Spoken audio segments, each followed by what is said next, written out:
अस्सलाम वालेकुम।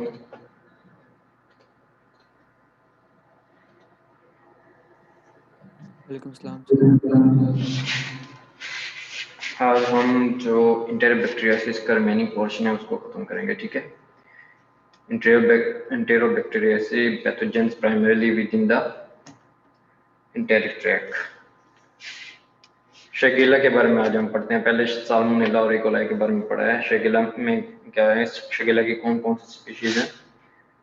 शेगेला dysenteriae, Shigella flexneri, Shigella boydii and Shigella sonnei. थोड़ा सा इसका इंट्रोडक्शन देखते हैं। Belongs to enterobacteriaceae, short gram negative bacilli, non motile and non capsulated. ये भी ग्राम नेगेटिव बेसिलाई है, ठीक है। Non motile and non capsulated. ना तो ये मोटाइल होता है, मूव भी नहीं कर सकता, और ना ही इसके ऊपर कैप्सूल होता है। नॉन लैक्टोज फर्मेंटिंग कॉलोनीज और मैकेनिकी अगार। सिलेक्टिव मीडिया इसके लिए यूज किया जाता है, कौन सा है? डीऑक्सी कोलेट साइट्रेट अगार, जिसको DCA भी बोलते हैं, ठीक है। आगे भी यही सेम टर्म यूज होगी DCA, तो आप लोगों ने ये याद कर देना है। DCA अगर आए तो उसका मतलब क्या है? डीऑक्सीकोलेट साइट्रेट अगार, ठीक है। साल्मोनेला, शेगेला अगार और SS अगार, पेल कलर्ड कॉलोनीज, ठीक है। SS अगार पे कौन सी कॉलोनी बनाएगा? पेल कॉलोनीज उधर बनेंगी। Epidemiology, major causes of bacillary dysentery. ये एक बहुत बड़ी मेजर कॉज है बेसिलरी डायसेंट्री की। Common in age group, paediatric age group में ये ज्यादा कॉमन होता है।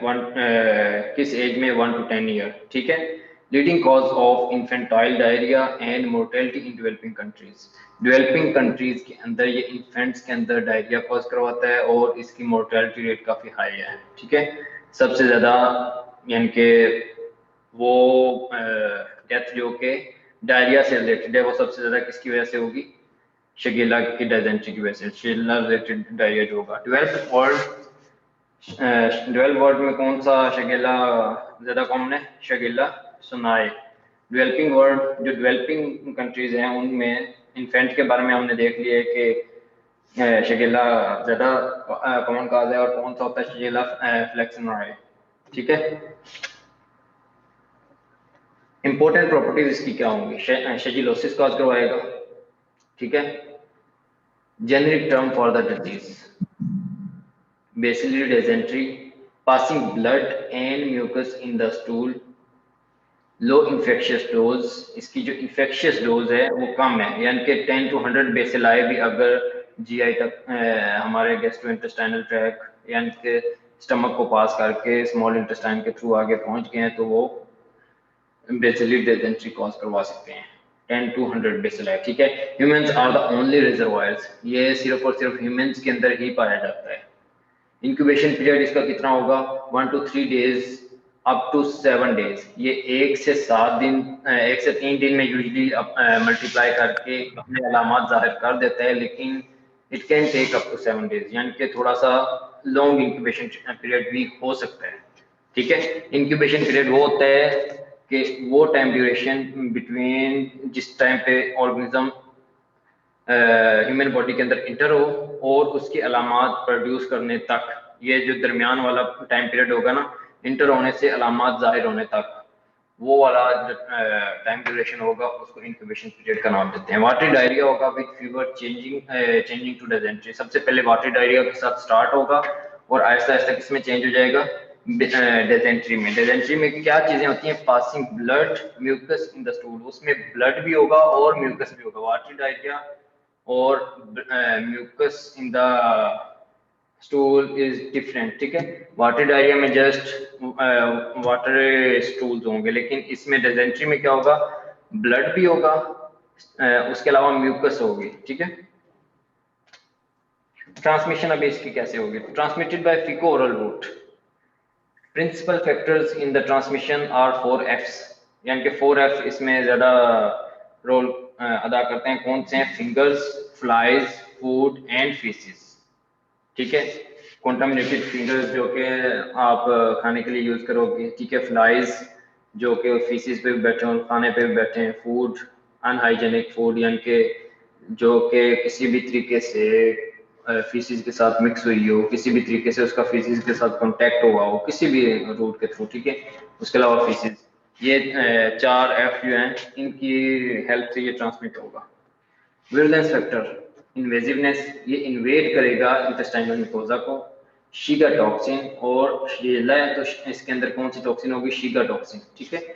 इंट्रासेलुलर सर्वाइवल एंड मल्टीप्लिकेशन, उसके अलावा इसका विरुलेंस फैक्टर क्या है कि ये इंट्रासेलुलरली सर्वाइव कर जाता है। वो एंजाइम्स जो कि जिस वक्त इंगल्फमेंट होती है, इंगल्फमेंट के बाद लाइसोसोमल एंजाइम्स बैक्टीरिया के ऊपर थ्रो किए जाते हैं और बैक्टीरिया को किल किया जाता है। ये एबिलिटी रखता है कि उन एंजाइम्स को एस्केप करेगा, उन एंजाइम्स से बचेगा और इंट्रासेलुलरली सर्वाइव करेगा। सर्वाइव करने के बाद उसी जगह पे मल्टीप्लाई भी करेगा, ठीक है।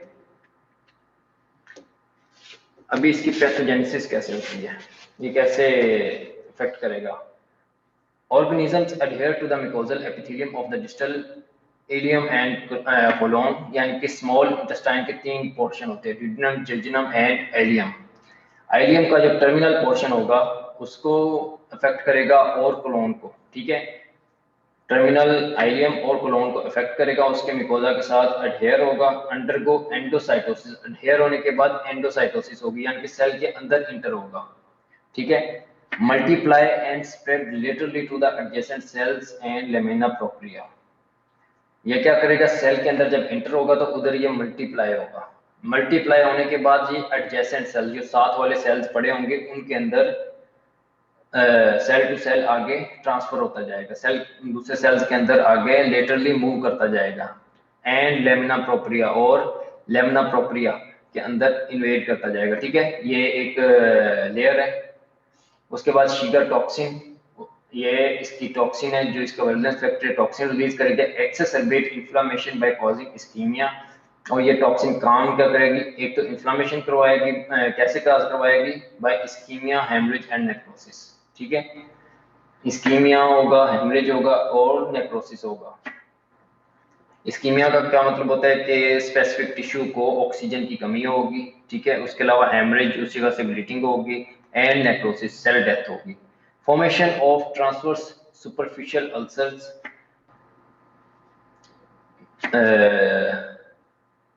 एंटेरिक म्यूकोजा के अंदर ट्रांसवर्स सुपरफिशियल यानी कि इंटरनली ल्यूमन के अंदर अल्सर्स बनना स्टार्ट हो जाएंगे, ठीक है। रेयरली लीड्स टू बैक्टीरियमिया, ये यूजुअली किस जगह तक महदूद रहता है? गैस्ट्रोइंटेस्टाइनल ट्रैक्ट, जीआई ट्रैक्ट तक सिर्फ रहेगा, ठीक है, उससे बाहर नहीं जाएगा। लेकिन some time it can cause bacteraemia, यानी कि some time it can go to blood stream and can cause bacteraemia, ठीक है। ये देखें, ये वाला जो एरिया है ये क्या है? ल्यूमन है इंटेस्टाइन का, ठीक है। और ये उसके सबसे जो फर्स्ट सेल्स होते हैं, उसके बाद लेमिना प्रोप्रिया, आगे फिर मस्कुलर लेयर स्टार्ट हो जाएगी, ठीक है। ये क्या है? शिगेला आया है, ठीक है, उसने क्या किया? अटैचमेंट की है, अडहेयर हुआ है, ठीक है। अडहेयर होने के बाद उसकी क्या हुई है? एंडोसाइटोसिस। एंडोसाइटोसिस होने के बाद क्या किया है? उसको मैक्रोफेजेस ने इनगल्फ कर लिया, मैक्रोफेजेस को उसने एस्केप किया, ठीक है, वहां से उसने एस्केप किया। फिर आगे जो सेल्स हैं वहां से फॉरवर्ड आगे मूव करता जाएगा और उन्हीं सेल्स के अंदर मल्टीप्लाई भी करेगा, ठीक है। ये देखें, इधर मल्टीप्लिकेशन हो रही है, मल्टीप्लिकेशन के बाद जो नियर बाय सेल्स हैं उनमें इन्वेड करता जाएगा। इस तरह आहिस्ता आहिस्ता जब ये इन्वेजन इसकी ज्यादा हो जाएगी, उसके बाद क्या करेगा? हेमरेज करवाएगा, अल्सर्स बनवाएगा, ठीक है, transverse ulcers, haemorrhage, necrosis, ischaemia, ये सारी अलामत आनी स्टार्ट हो जाएंगी। 2 स्टेजेस हैं इस डिजीज की, early stage and second stage. Early stage में क्या होगा? वाटरी डायरिया होगा, attributed to the enterotoxic activity of the Shiga toxin in the small intestine। Shiga toxin की जो enterotoxic activity है, यानी कि इंटेस्टाइन को ये क्या करेगा? इंटेस्टाइन की जो एक्टिविटी है उसकी नॉर्मल एक्टिविटी को अफेक्ट करेगा। उससे क्या होगा? सबसे पहले स्टार्ट होगा वाटरी डायरिया। सेकेंड स्टेज में क्या होगा? Dysentery due to the adherence and tissue invasion of the large intestine. उसके बाद जिस वक्त जो शिगिल है वो एडहेयर होना स्टार्ट हो जाएगा इंटेस्टाइनल मेकोजा के साथ और उसके अंदर इंटर होगा तो उस वक्त क्या होगा, वहां से एक तो ब्लीडिंग होगी, ठीक है, ब्लड निकलेगा, उससे क्या होगा, स्टूल के साथ ब्लड आना स्टार्ट हो जाएगा, ठीक है। उसके अलावा क्या होगा, तो साथ में फीवर, एब्डोमिनल पेन, ये सारी नोजिया, वोमिटिंग, ये सारी कंडीशंस आना स्टार्ट हो जाएंगी। Dysentery due to the adherence and tissue invasion of the large intestine, cytotoxic activity. इससे क्या होगा, जो अभी इंटेस्टाइन के सेल्स हैं उनकी अभी ये टॉक्सिसिटी कर रहा है। पहले क्या है, इंटेरोटॉक्सिसिटी, यानी कि सिर्फ उसकी टॉक्सिन की वजह से जो वाटर है, वाटरी कंटेंट है फ्रॉम द इंटेस्टाइनल मिकोजा किस साइड पे रिलीज होना स्टार्ट हो जाते हैं, इंटेस्टाइनल ल्यूमेन के अंदर। लेकिन जब सेकंड स्टेज स्टार्ट होगी तो इस फिर ये क्या करता है, एडहेरेंस स्टार्ट कर देता है। एडहेरेंस की वजह से जो सेल्स होते हैं उनको डिस्ट्रॉय करना स्टार्ट करते हैं। जब सेल्स को डिस्ट्रॉय कर, साइटो का मतलब होता है सेल, टॉक्सिक का मतलब है टॉक्सिसिटी, सेल्स की टॉक्सिसिटी जब काज करवाए, यानी कि जब उनके साथ अटैच होगा तो उनकी टॉक्सिसिटी काज करवा देगा, उनकी डेथ होने स्टार्ट हो जाएगी, ठीक है। Fever attributed to the neurotoxic activity of the toxin.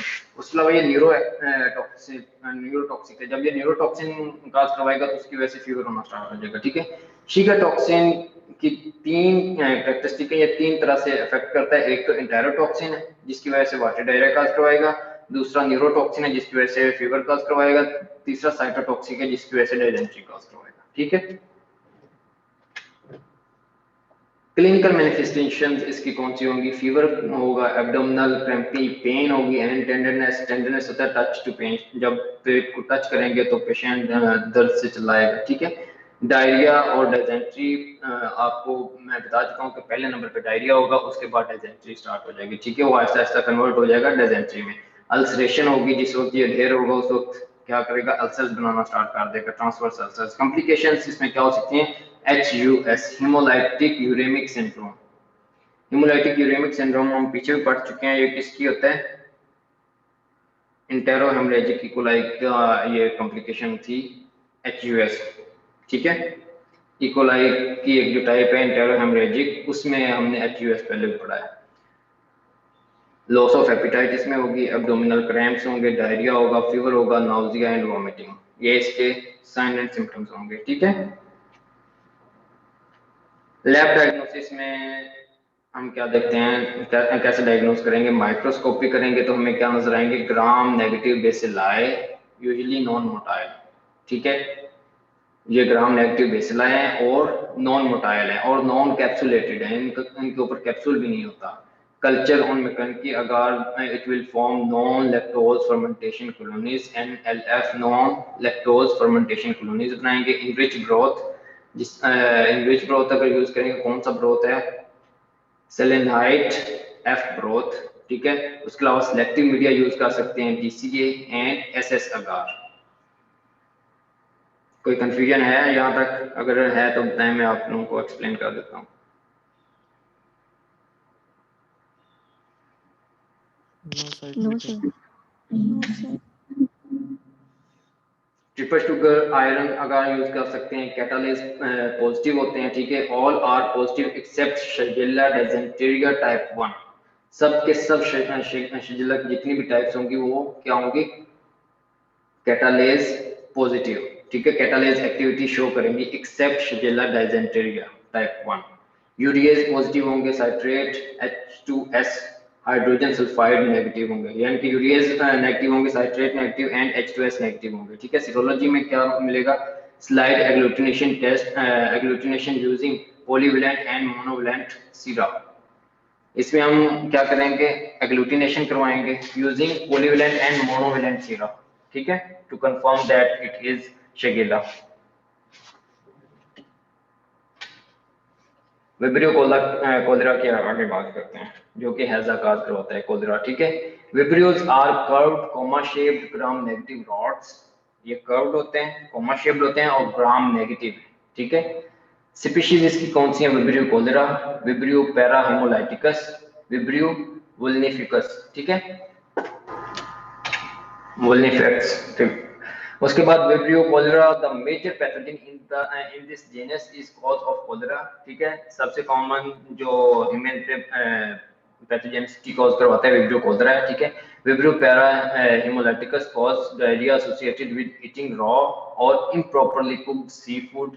जो पैरा हेमोलाइटिकस है वो किस वजह से होगा, जब improperly cooked sea food intake की जाए, ठीक है। Vibrio vulnificus causes cellulitis and sepsis, ठीक है। जो वोल्निफिक्स है उसने क्या क्या करवाना है, सेलुलाइटिस काज करवाएगा, inflammation of the cells and sepsis, और bacteraemia with sign and symptom is called sepsis, ठीक है, और सेप्सिस काज करवाएगा।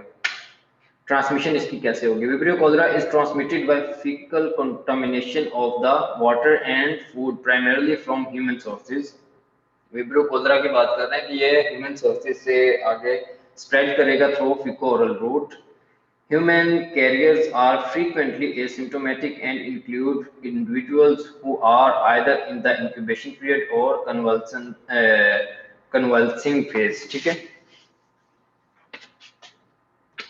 कैरियर्स कौन से होंगे जो कि यानी कि जो इसको स्प्रेड करते हैं, जो इसकी ट्रांसमिशन का बायस बनते हैं, वो कौन से होंगे। एक तो कैरियर्स होंगे जो कि इसको एसिम्प्टोमेटिकली अपने गट के अंदर लेके फिर रहे होते हैं, ठीक है। जब वो फिसिस करेंगे तो फिसिस के थ्रू ये बाहर रिलीज करेंगे उसको। उसके अलावा इंक्यूबेशन पीरियड यानी कि जिसके अंदर बैक्टीरिया एंटर हुआ है और अभी मल्टीप्लाई कर रहा है, वो फिसिस में भी उसे रिलीज करेंगे, ठीक है। मल्टीप्लाई कर रहा है, अभी उसने अलामात उस इंडिविजुअल के अंदर शो नहीं की, यानी कि इंक्यूबेशन पीरियड के दरमियान वो अभी तक उनके अंदर अलामात जाहिर नहीं हुई, लेकिन वो फिसिस के थ्रू इसे बाहर रिलीज कर रहे हैं। और कन्वल्सिंग फेज यानी कि वो इंडिविजुअल जो कि अभी ठीक हो चुके हैं, लेकिन उनके अंदर अभी उनकी इम्यूनिटी डेवलप हो चुकी है, लेकिन अभी भी उनके गट के अंदर ये ऑर्गेनिज्म है, यानी कि रिकवरी की जो लास्ट स्टेज होती है ना, उसमें उस स्टेज के अंदर भी वो अपने फिसिस के अंदर इस बैक्टीरिया को रिलीज कर रहे होते हैं, ठीक है। विब्रियो कॉलेरा को कन्वल्सेंसिंग फेज क्या, रिकवरी फेज, लास्ट फेज होती है, ठीक है।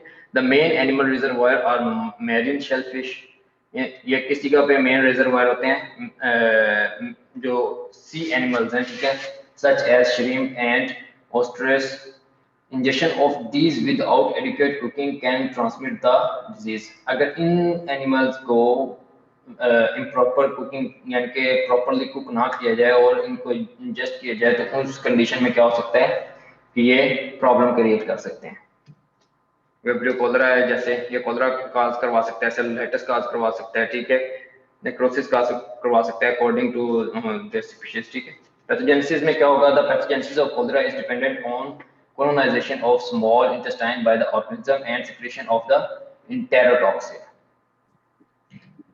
इसकी पैथोजेनेसिस डिपेंड करती है कि एक तो कोलोनाइजेशन हो कॉलेरा की, ठीक है, और दूसरे नंबर पे वो अपनी जो इंटेरोटॉक्सिन है, कॉलेरा टॉक्सिन और इंटेरोटॉक्सिन, उसको रिलीज करे after adhering the organism multiply and secrete an enterotoxin called choleragen और कॉलेरा टॉक्सिन, ठीक है। अडहेयर होने के बाद, कोलोनाइज होने के बाद, मल्टीप्लाई होने के बाद वो काम क्या करेंगे कि अपनी जो टॉक्सिन है, जिसको कोलेरा टॉक्सिन और कोलेराजिन टॉक्सिन बोलते हैं, उसको रिलीज करेंगे।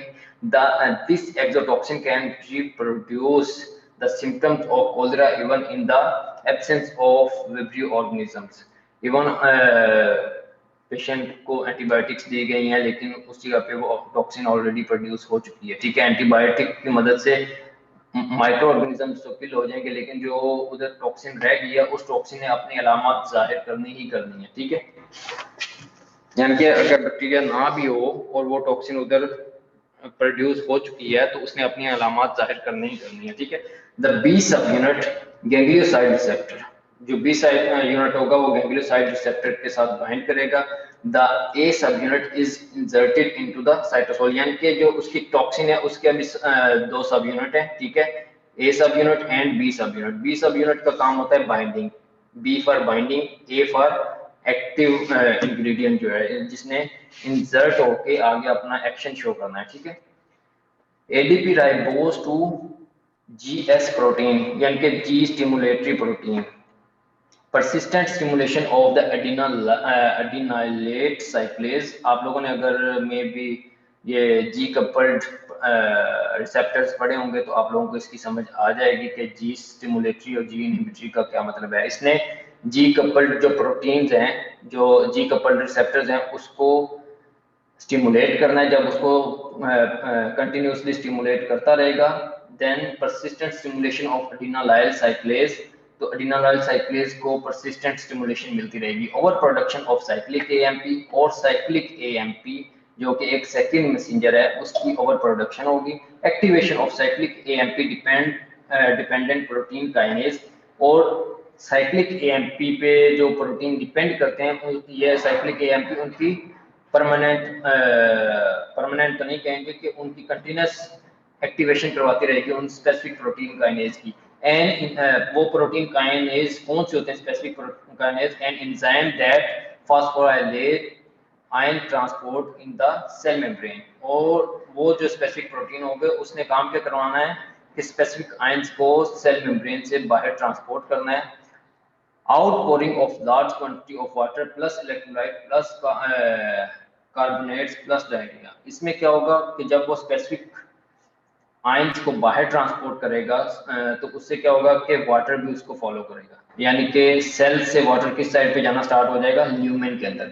जब ल्यूमेन में वाटर इकट्ठा होना स्टार्ट हो जाएगा तो वो फिर किस सूरत में बाहर आएगा? डायरिया की सूरत में, ठीक है। तो इसलिए काम क्या करवाना है कि सेल से वाटर और आयंस को बाहर निकाल के किस साइड पे लेके आना है? इंटेस्टाइन के ल्यूमेन में, और वही चीज फिर डायरिया की सूरत में बाहर निकलेगी। क्लिनिकल फीचर्स इसके क्या होंगे? Massive fluid and electrolyte loss up to 20 litres per day, यानी कि अगर इसको साथ साथ पेशेंट को फ्लूइड वगैरह ना दिया जाए तो पेशेंट हाइपोवोलेमिक शॉक में जा सकता है, ठीक है। हाइपोवोलेमिक शॉक कॉमा डेथ अगर उससे टाइमली फ्लूइड वगैरह ना दिया जाए। राइस वाटर स्टूल होगा इसमें। स्पेसिफिक इसकी जो हाल मार्क है वो क्या होगा? Patient will complain about rice water stool, कहेगा जिस तरह के अगर राइस बनाए वाइट राइस तो उसके ऊपर जिस तरह का वाटर इकट्ठा हो जाता है ना जिस वक्त वो बन रहे होते हैं, उस तरह का उसी कलर का उसी तरह की उसकी स्पेसिफिसिटी होती है, उसी तरह का वो स्टूल होगा। Leads to extracellular volume loss, extracellular जो वॉल्यूम होगा उसका लॉस करवाएगा, ठीक है, यानी कि फ्लूइड कंटेंट का। हीमो कंसंट्रेशन, जब वाटर बाहर इंटेस्टाइन के थ्रू बाहर रिलीज होना स्टार्ट हो जाएगा तो जिस्म के अंदर पानी की कमी होगी।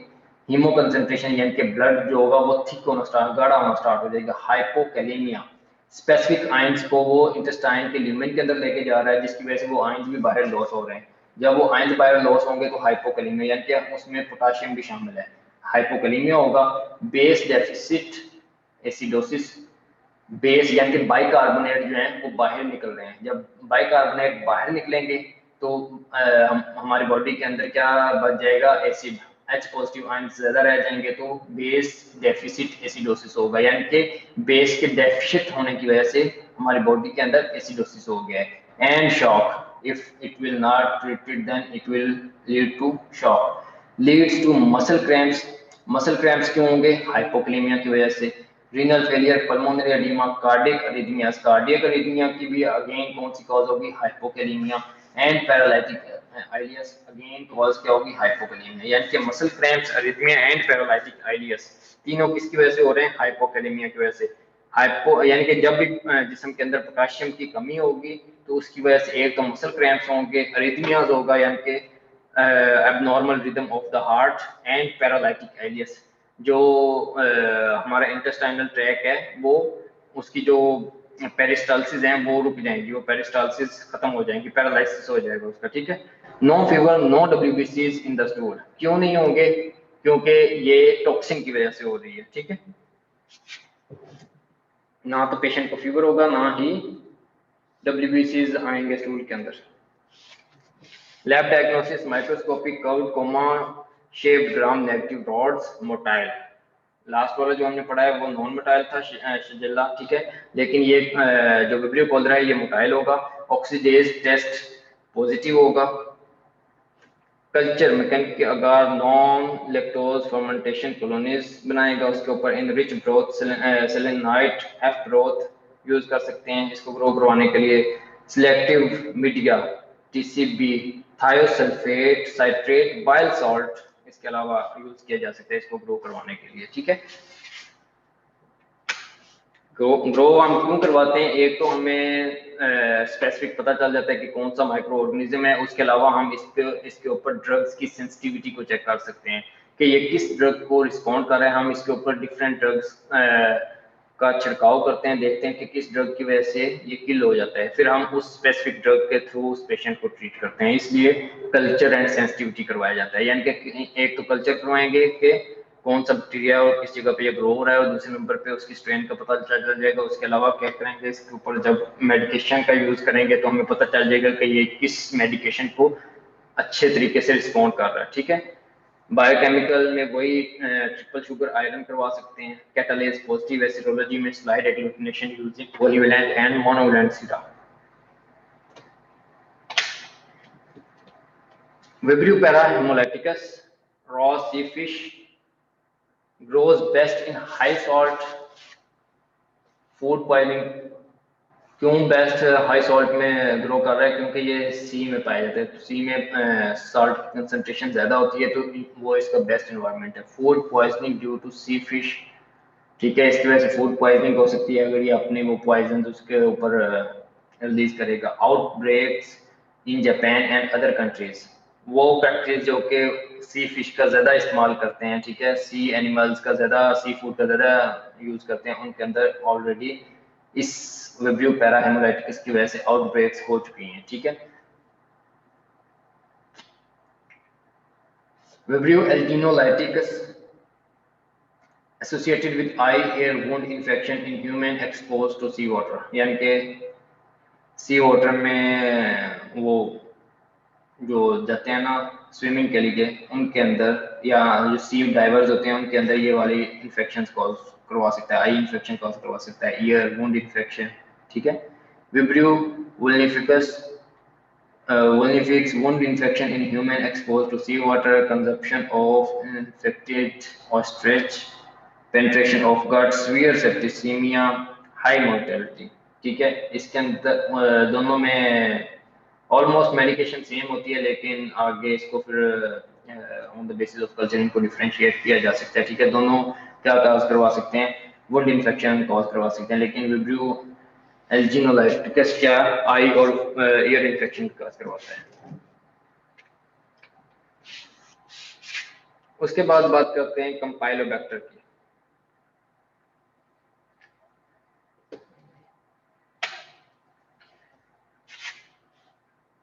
Campylobacter jejuni is a frequent cause of enterocolitis, especially in children. Children के अंदर ये फ्रीक्वेंटली इंटेरोकोलाइटिस कॉज करवाता है, ठीक है। Inflammation of the intestinal tract, ठीक है। Campylobacter jejuni infection is common antecedent to GBS Guillain-Barré syndrome, यानी कि ये इन्फेक्शन आगे प्रोसीड करती है गुइलेन-बेरी सिंड्रोम, ठीक है। गुइलेन-बेरी सिंड्रोम पेरिफेरल नर्व्स की एक डिजीज है, ठीक है, जिसमें पैरालिसिस हो जाता है। इंपॉर्टेंट प्रॉपर्टीज इसमें क्या होंगी, Campylobacter are curved gram negative rods that appears either comma और एस शेप्ड, ठीक है। ये कर्व्ड ग्राम नेगेटिव रॉड्स हैं that appears either comma shaped और S shaped. They are microaerophilic, growing best in 5% oxygen rather than in 20% present in the atmosphere, यानी कि इनके लिए एक स्पेसिफिक कंडीशन चाहिए। माइक्रोएरोफिलिक है, ठीक है, इसलिए ये सिर्फ और सिर्फ ऑक्सीजन की स्पेसिफिक कंसंट्रेशन जो कि 5% है उसमें बेस्ट ग्रो करेंगे। उसके अलावा टेम्परेचर भी इनके लिए एक ऑप्टिमम होना चाहिए। Clostridium jejuni grows well at 42 degree centigrade, यानी कि हाई टेम्परेचर पे ये ग्रो करते हैं। नॉर्मली ह्यूमन बॉडी का 37 डिग्री होता है ना, तो ये 42 डिग्री सेंटीग्रेड पे बेस्ट ग्रो करते हैं। Reservoir and transmission, domestic animals such as cattle, chicken and dog serve as source of organism for human. Domestic animals इसके जो मेन रिजर्वायर्स हैं, transmission is usually fecal, food and water contaminated with animal feces or the major sources of human infection. Foods such as poultry, meat and unpasteurized milk are commonly involved, ठीक है। Puppies with diarrhea are a common source for children. बाकी जो adults के अंदर है वो कौन सी चीजें हैं, एक तो पोल्ट्री की जो फूड है, उसके अलावा मीट वगैरह है, ठीक है, उसके अलावा अनपेस्चराइज्ड मिल्क है, उसको इनगल्फ करने के लिए उनको इम्प्रॉपरली कुक ना किया जाए, उसको इनटेक करेंगे तो उस वक्त ये प्रॉब्लम हो सकती है। लेकिन in case of kids puppies रखे होते हैं, ठीक है, अगर पपीज को डायरिया हुआ और उसको डायरिया किसकी वजह से हुआ हो, कंपाइलोबैक्टर जेजुनाई की वजह से, तो उन चिल्ड्रंस के अंदर इसकी इन्फेक्शन के चांसेस ज़्यादा होते हैं, क्योंकि वो उस स्पेसिफिक पपी के साथ खेलते हैं, ठीक है, जब वो खेलेंगे तो ज़्यादा एक्सपोज होंगे और इस ट्रांसमिशन के चांसेस ज़्यादा होते हैं। Pathogenesis of Campylobacter is based on inflammation of the intestinal mucosa. मैं पहले भी बता चुका हूँ कि इसने इंटेस्टाइनल मेकोजा को इन्फ्लेम करना है, accompanied by blood in the stool. और उसके अलावा क्या होगा, ब्लड आएगा किस जगह पे, स्टूल के अंदर। Systemic infection bacteria occurs most often in neonates और डिबिलिटेटेड अडल्ट्स, यानी कि जो अमीनो कम्प्रोमाइज्ड अडल्ट्स होंगे और न्यूनेट्स होंगे, यानी कि जिस बंदे की इम्यूनिटी वीक होगी उसमें इन्फेक्शन, सिस्टेमिक इन्फेक्शन का होगा। न्यूनेट्स की इम्यूनिटी भी अच्छे तरीके से डेवलप नहीं हुई होती, इसलिए न्यूनेट्स में भी सिस्टेमिक इन्फेक्शन काज करवाता है। उसके अलावा जो अडल्ट्स डिबिलिटेटेड होते हैं, ठीक है, जिनके इम्यूनो कम्प्रोमाइज होते हैं, उनके अंदर भी ये सिस्टेमिक इन्फेक्शन काज करवा सकता है। क्लिनिकल फीचर्स में क्या करवाएगा, enterocolitis caused by primarily by Clostridium jejuni begins as watery foul smelling diarrhea followed by bloody stool accompanied by fever and severe abdominal pain, ठीक है। Gastrointestinal infection with jejuni is associated with GBS। आपको क्योंकि पीछे भी हमने bloody diarrhoea की और ये वाली चीज़ें पढ़ी हैं, तो आप लोगों ने हर जगह से कुछ स्पेसिफिक पॉइंट्स चूज करने हैं। इसमें आप लोग देखें कि पहले कभी भी फाउल स्मेलिंग का कोई भी इस तरह का वर्ड नहीं आया, लेकिन इसमें स्पेसिफिकली मेंशन किया गया है फाउल स्मेलिंग डायरिया, ठीक है। आप लोगों ने इस तरह की चीज़ें कभी नहीं भूलनी। उसके अलावा पीछे किसी भी डायरिया को गिलेनबेरी सिंड्रोम के साथ एसोसिएट नहीं किया गया, ठीक है। हर एक में कोई ना कोई आप लोगों को स्पेसिफिक हॉलमार्क मिलता जाएगा। काफी सारी जो हम डायरिया वगैरह पढ़ चुके हैं उनकी अलामत एक जैसी हैं, लेकिन हर एक में कुछ ना कुछ डिफरेंशिएटिंग पॉइंट्स हैं। आप लोगों ने वो डिफरेंशिएटिंग पॉइंट्स आप लोगों के माइंड में होने चाहिए, ठीक है। कॉमन पॉइंट्स आप देख लोगे, लेकिन डिफरेंशिएटिंग पॉइंट्स भी आप लोगों के जहन में अच्छे तरीके से होने चाहिए कि डिफरेंशिएटिंग पॉइंट्स कौन से हैं, ठीक है। समझ आ रही है? जी सर। Yes, sir. लैब में क्या करेंगे, biopsy of the gastric mucosa stool sample लेंगे, microscopic comma shaped gram negative rods motile, ये मोटाइल होंगे, ऑक्सीडेज पॉजिटिव। लास्ट वाला जो था वो कैटालेज पॉजिटिव था, विब्रियो कोलेरा, ठीक है, ये ऑक्सीडेज पॉजिटिव है। कल्चर करेंगे, selective media Skirrow's medium contain vancomycin, trimethoprim, cephalothene, polymyxin and amphotericin B।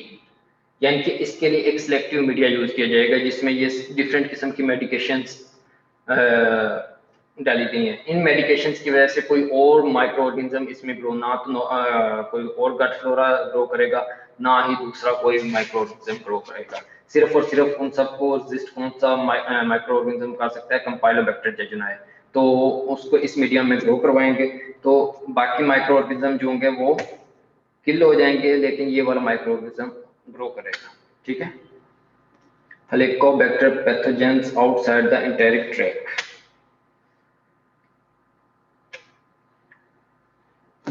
H pylori का आप लोगों ने नाम सुना होगा। Helicobacter pylori causes gastritis and peptic ulcer. ये gastritis inflammation of gastric mucosa cause करवाएगा, ठीक है, एंड पेप्टिक अल्सर और पेप्टिक अल्सर काज करवाएगा। Infection with H. pylori is a risk factor for gastric carcinoma, is linked to mucosal associated lymphoid tissue lymphomas। ये और किसी भी bacteria ने कोई कार्सिनोमा नहीं अभी तक कॉज करवाया जो गैस्ट्रोइंटेस्टाइनल ट्रैक्ट को इन्फेक्ट कर रहे हैं, ठीक है। लेकिन ये वाले जो एच पाइलोरी है ये गैस्ट्रिक कार्सिनोमा काज करवा सकता है, उसके अलावा माल्ट काज करवा सकता है, मुकोजल एसोसिएटेड लिम्फोइड टिश्यू लिम्फोमा काज करवा सकता है, ठीक है।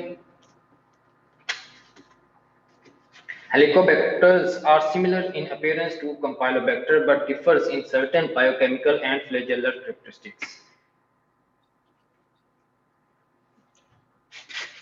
In particularly, Helicobacters are strongly urease positive, ये यूरिएज पॉजिटिव होंगे, whereas Campylobacter are urease negative, और इसके मुकाबले में जो कंपाइलोबैक्टर है वो यूरिएज नेगेटिव होगा।